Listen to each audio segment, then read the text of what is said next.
Paixão é bênção ou maldição?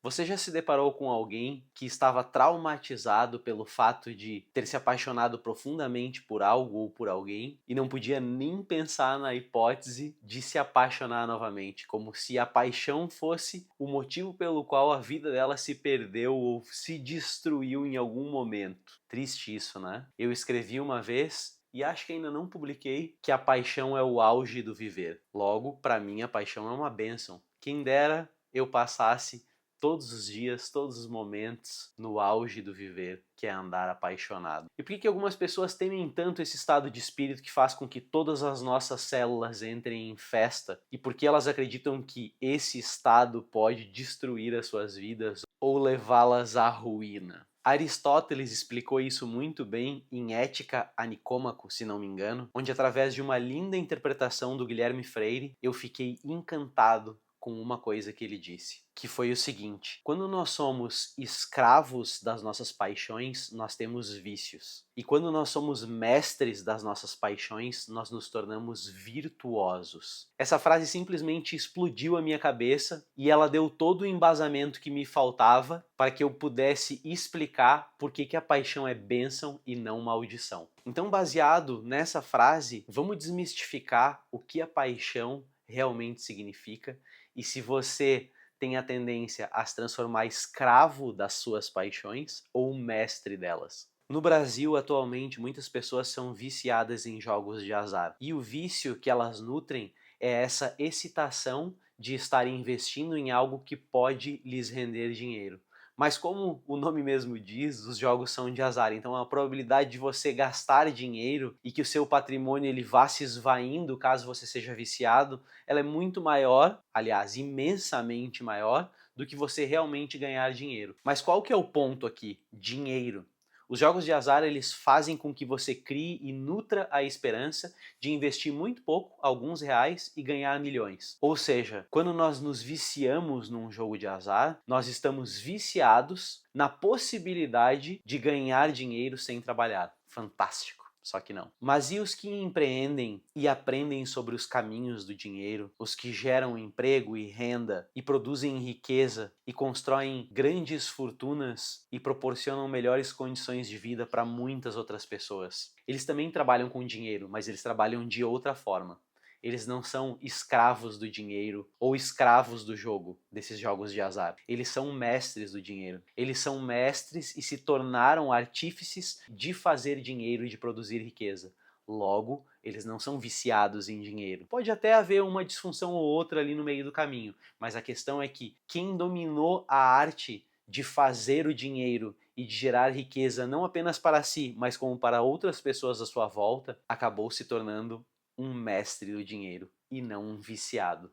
Logo, a sua paixão pelo jogo, ela enaltece o seu espírito, ao invés de degenerá-lo como os viciados em jogos de azar. E eu quero trazer agora aquela principal clássica que aflige a maioria dos corações humanos quando encontra uma outra pessoa pela qual ela se apaixona, que é a seguinte: Deus me livre me apaixonar, porque eu vou me perder completamente, eu vou perder a razão, eu vou fazer coisas sem sentido e a minha vida vai se degenerar caso eu venha me apaixonar. Porque essa pessoa ainda não dominou a arte de se apaixonar. E o que aconteceu com ela? Ela acabou viciada e degenerada através da paixão que ela nutriu por outra pessoa. E ao contrário, quando nós aprendemos e dominamos a arte de nos apaixonarmos e nos tornamos mestres da paixão e de nos apaixonarmos por outra pessoa, nós nos tornamos virtuosos. Despedaços, o meu primeiro livro publicado em 2017, é um ensaio sobre essa dança, essa dualidade entre eu e paixões não realizadas, eu e o meu desejo de viver uma paixão ardente. Despedaços é um ensaio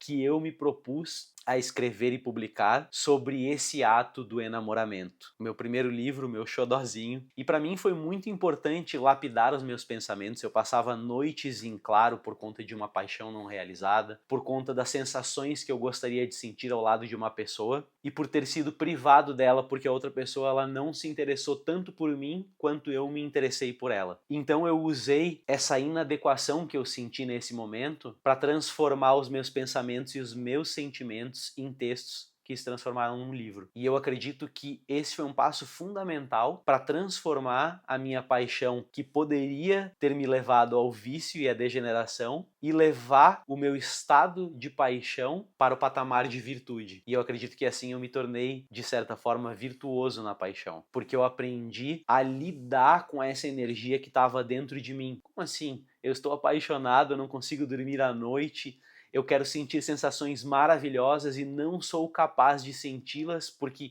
eu não consigo consumar esse amor, eu não consigo consumar essa paixão. E esse estado de inadequação, ele me levou a estados de espírito mais elevados, a estados de consciência mais elevados, porque eu precisei fragmentar tudo que eu achava que era paixão e transformar em algo novo dentro de mim. Então, o que apavora as pessoas quando elas se apaixonam? Por que as pessoas têm medo e transformaram a paixão num mito? Porque quando você se apaixona por outro ser humano, você tende a perder o juízo. E você começa a pensar demais nessa pessoa. Você começa a tendência de se viciar em pensar nessa pessoa, em estar com ela, em falar com ela. Você começa a sonhar com essa pessoa. E caso isso vire uma disfunção, você pode transformar essa paixão em vício e não em virtude. E como essa paixão ela é muito forte, a tendência é que nós desejemos além da conta a pessoa amada, a pessoa desejada, a pessoa pela qual nós estamos apaixonados. E dessa forma podemos fazer coisas desmedidas, como entregar nas mãos do outro a fonte da nossa felicidade, que é depender do outro para ser feliz. E neste caso,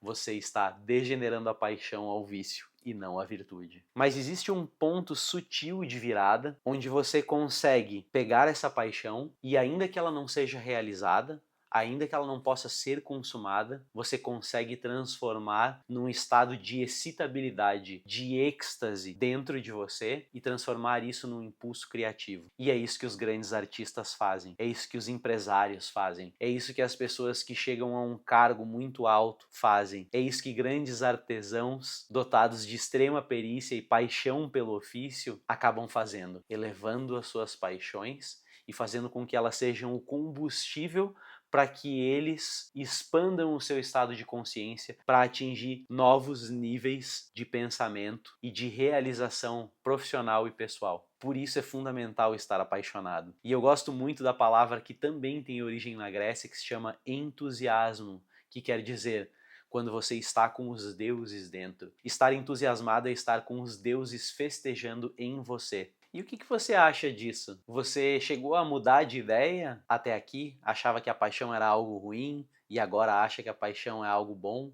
Ou sempre teve uma visão positiva sobre o ato de estar apaixonado? Você consegue elencar as suas paixões? Eu sou apaixonado pelo mundo do vinho, que é uma bebida alcoólica, e muitas pessoas podem se tornar viciados em bebidas alcoólicas. E o que acontece? A bebida provavelmente vai degenerar o seu espírito. Mas eu gosto do vinho por conta de uma característica única, que são os aromas e os sabores que a fermentação da uva proporciona quando nós interagimos com uma taça de um bom vinho. E esses sabores se intensificam e se transformam ao harmonizar o vinho com a comida. E é por isso que 4 ou 5 vezes na semana eu tomo uma boa taça de vinho fazendo uma refeição, porque é um prazer sensorial ao qual eu me permito, que faz com que eu extraia muito mais prazer ao degustar a minha refeição. Logo, eu quero crer que o meu hábito de tomar vinho durante a refeição me torna uma pessoa mais virtuosa, porque eu acabo sensibilizando o meu paladar, o meu olfato e enaltecendo com muito mais prazer o ato de me alimentar. Veio à tona algo que lhe desperta paixão? Conta aqui pra mim nos comentários e eu espero que você tenha gostado desse vídeo. E os meus 2 livros, Amor a Todo Tempo e Despedaços, estão à venda no site amoratodotempo.com. Obrigado por ter assistido até aqui e até o próximo vídeo.